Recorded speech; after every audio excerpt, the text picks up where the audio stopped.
Hi guys, my name is Faith Badru. Welcome to today's class. So today we are going to be looking at 40 likely WAEC biology questions. We'll be right back.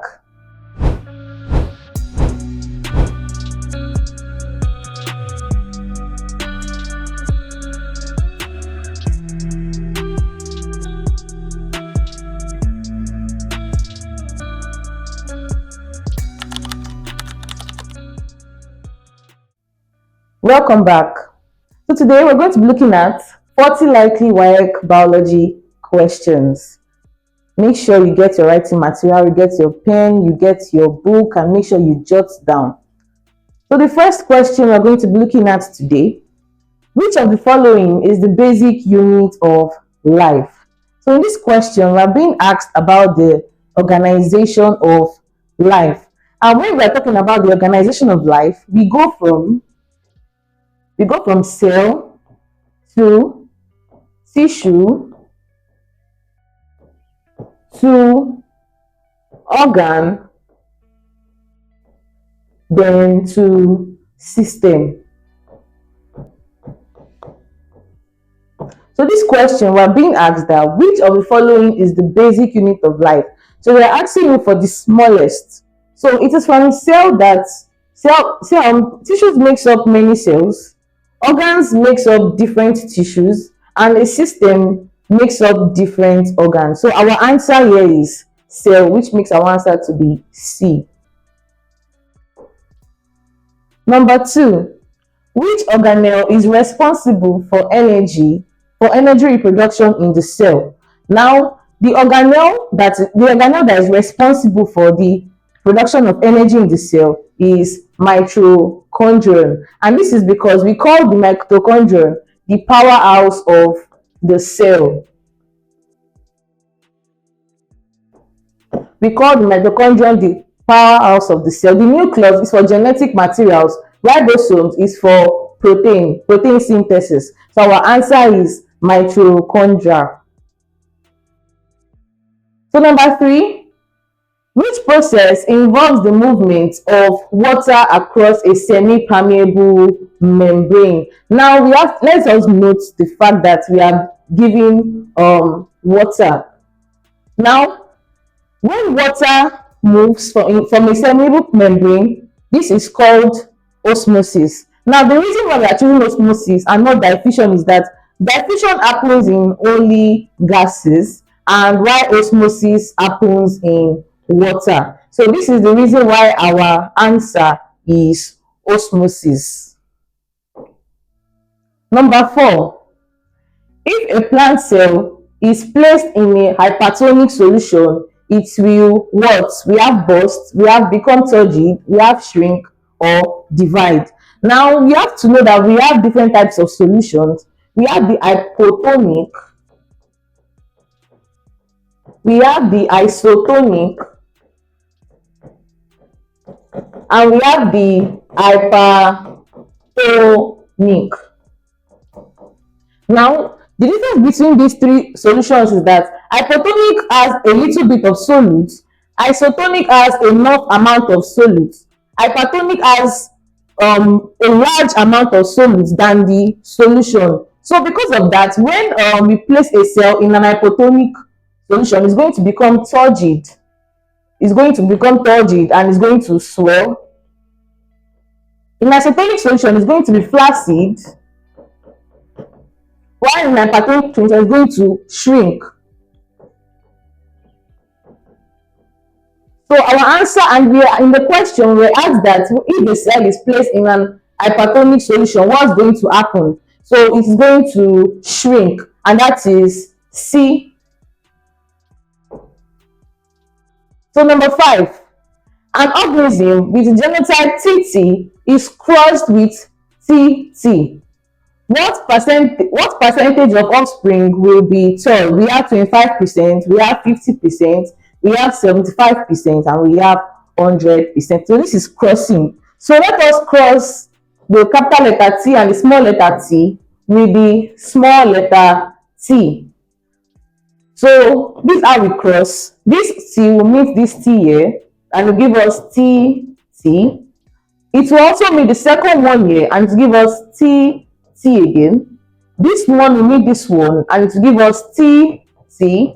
This one will meet this. Get the cheapest science materials from allschoollabs.com.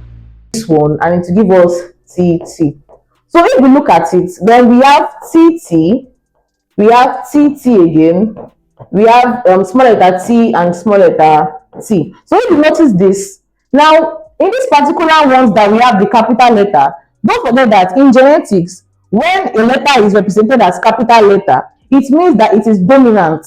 So because it is dominant, then we can say that this one and this one, they are it's going to be the capital letter. So this one and this one, and they're asking for which organism with genotype TT is crossed. Now what percentage will be tall? So that means this capital letter will be tall, and let's say that the small one is going to be short. So because of that, we can say that this one and this one, they are going to be tall. Why? Because they contain the tall allele. So because of that, we can now say, don't forget that in genetics, we will say that this part is going to be 25%. This part is going to be 25% also. This part is also going to be 25%. And this part will be 25%. So now that we have these ones, they are tall, because we cannot make these ones, they are short. Why? Because they contain the alleles for shortness. So our answer is going to be the ones that are tall, which the ones that have the capital letter. So it's going to be 25 plus 25, and that's going to give us 50. So that is why our answer is going to be 50%. Number 6. Which structure has the largest surface area for absorption? We have root hair, we have the stem, we have the leaf vein, we have the bud. So out of this, what does surface area mean? Surface area means which one is exposed, which one is the most exposed out of this. So the most exposed out of this is the root hair. That's our option A, and that is our answer. So number 7, which condition results from lack of insulin? Yes, which condition results from lack of insulin? Now we have rickets. Now rickets is for lack of vitamin D. Diabetes, that is lack of insulin. Scurvy is lack of vitamin C. And kwashiorkor is lack of protein.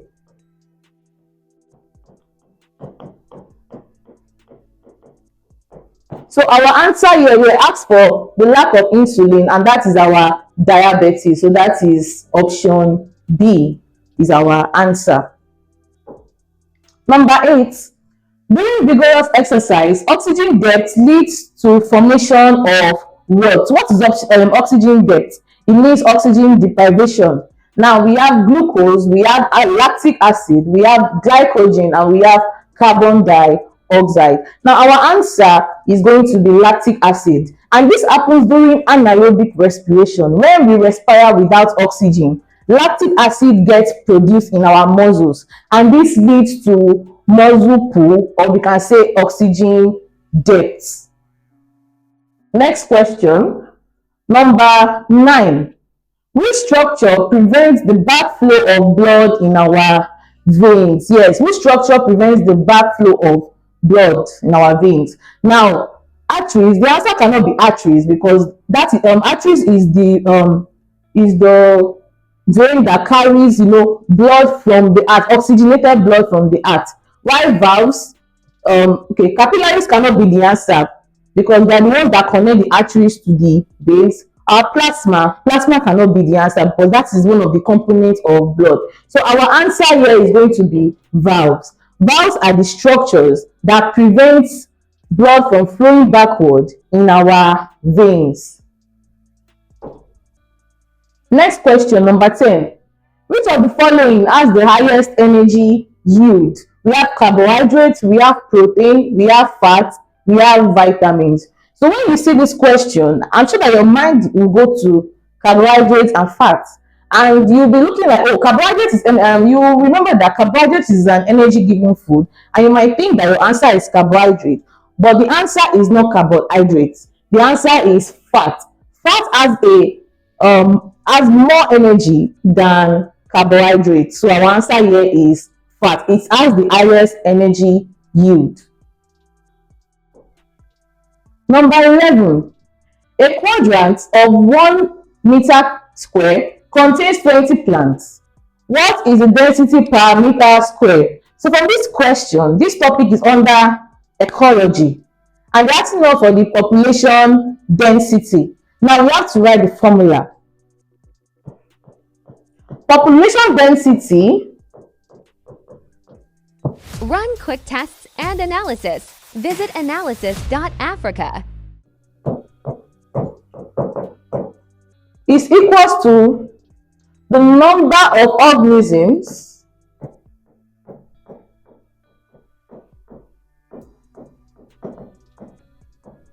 all over the land area. So here we're given a number of organisms to be 20 plants. That's going to be 20 all over. What's our land area? They gave us 1 meter square over 1. So answer is going to be what? 20. So answer is 20 plants per meter square, which is option B. Number 12. Which of the following is a vector? We have a housefly, we have mosquito, cockroach, ant. Now, what are vectors? Vectors are disease-carrying organisms. They are organisms that carry, all these microorganisms that cause disease. Now, our answer here is going to be mosquito. Why? Mosquito carries the microorganism called Plasmodium. They carry Plasmodium, and what does Plasmodium cause? Plasmodium causes the malaria, which causes malaria. So that means the vector of Plasmodium is what? Mosquito. So our answer here is mosquito. Next question. Which organ produces bile? Pancreas? No, it's not pancreas. Liver, gallbladder, stomach. No, that it cannot be the stomach. So we are in between the liver and the gallbladder. Now, some people tend to interchange this, because we know that the liver and gallbladder, the both of them, they have something to do with this bile. So we have to know that which one will store them, which one is going to produce them. So always note that the liver produces, while the gallbladder stores. So this is a common trick that you will see in your exam. They will want to trick you. They will purposely put these two in your options. So that's why you have to analyze your questions very well. Now you can notice that they said produce. In some questions they might put store. So you have to read your questions very well.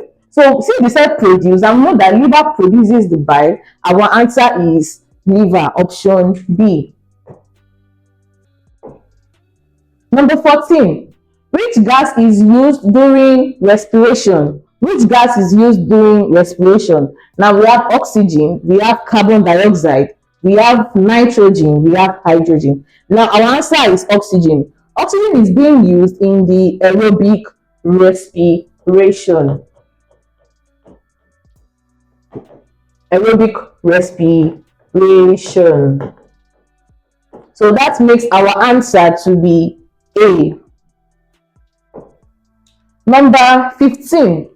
Which process forms gametes? Which process forms gametes? Now, for you to know the answer to this question, you have to know, okay, your options. What are your options? What is the meaning of the options? And sometimes you have to understand your options for you to even get your answer. So mitosis, we know that mitosis is for what? It's for growth. Now we know that binary fission is an asexual form of reproduction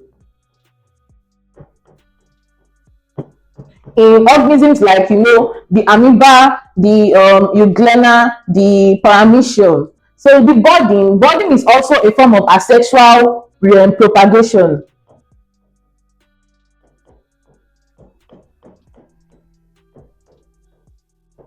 So this makes our answer to be meiosis. Meiosis is for the formation of gametes.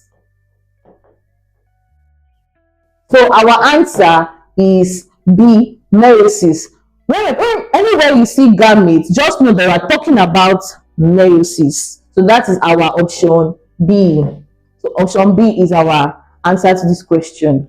Next, number 16. Which is not a characteristic of mammals? So we're looking at that. Which of the following is not a characteristic of mammal?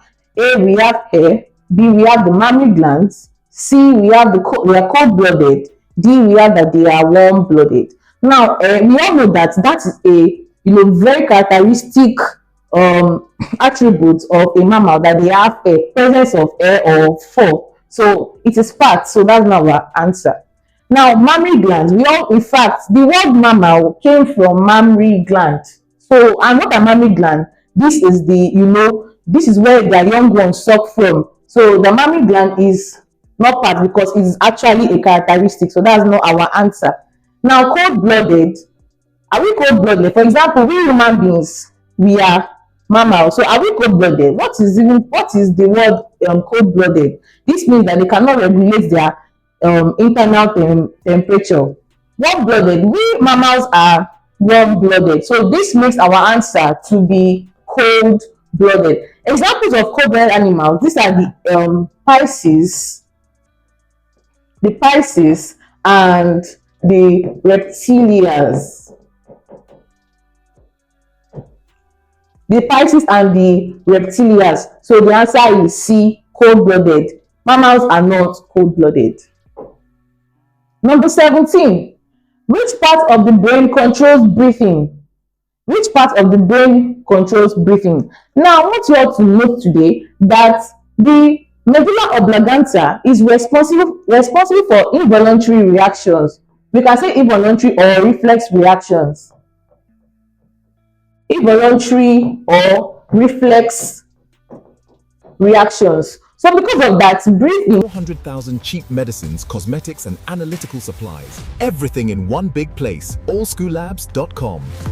Do you think before you breathe? Do you say that, oh, I want to start breathing now, so let me start breathing this instance? No, by 2 o'clock, I want to breathe. You cannot do that. It's not possible. So this is why it's an involuntary action. It's a reflex action. So, and don't forget that the medulla is the site for all involuntary actions. So this makes our answer to be medulla oblongata. That is C. Number 18. Which organism feeds on dead matter? Yes. Now, is it parasites? Is it herbivores? Is it saprophytes? Is it carnivores? Now we have to know that what are these things? What do they mean? Now, parasites, they feed on, they feed from their host, they benefit, and their host loses nutrients. But that does not mean that they are feeding on a dead matter. Don't forget that when they find their host is still living. So no, that's not our answer. Now, herbivores, they feed on plants. So that is not our answer.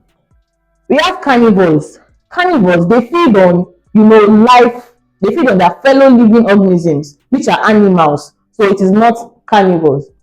Now, the answer is saprophytes. Why? Because saprophytes, they feed on dead matter. They feed on dead or decomposing matter. Now, examples of saprophytes are the fungi. Now, you notice that you see fungi, they grow around our incinerators. They grow around, sometimes you can see them on a dying wood, on a dead piece of wood that is very, very soft. So that is why a very good example are mushrooms. They feed on dead decomposing matter. So number 19, which process converts light energy to chemical energy? We have respiration, we have photosynthesis, we have fermentation, we have digestion. So the answer here is photosynthesis. Why? the process whereby plants manufacture their food in the presence of sunlight. So we can look at two words there. We can see sunlight there, and we can see food. Now sunlight is light energy, the light energy, while food is what? Chemical energy. So that is why our answer is photosynthesis. That is the option B. Number 20. Which structure carries urine out of the body? We have the ureter, we have the urethra, we have the bladder, we have the kidney. Now the answer here is the urethra. The urethra carries out urine out of the body. Hi, I'm sure you enjoyed the video you just watched. To see more content as that, preparing you for your upcoming exam, make sure to smash the subscribe button and turn on notification. Also, remember that you can use the comment section to send us your questions or your inquiries, and we are happy to take them. I'll see you in the next video. Bye.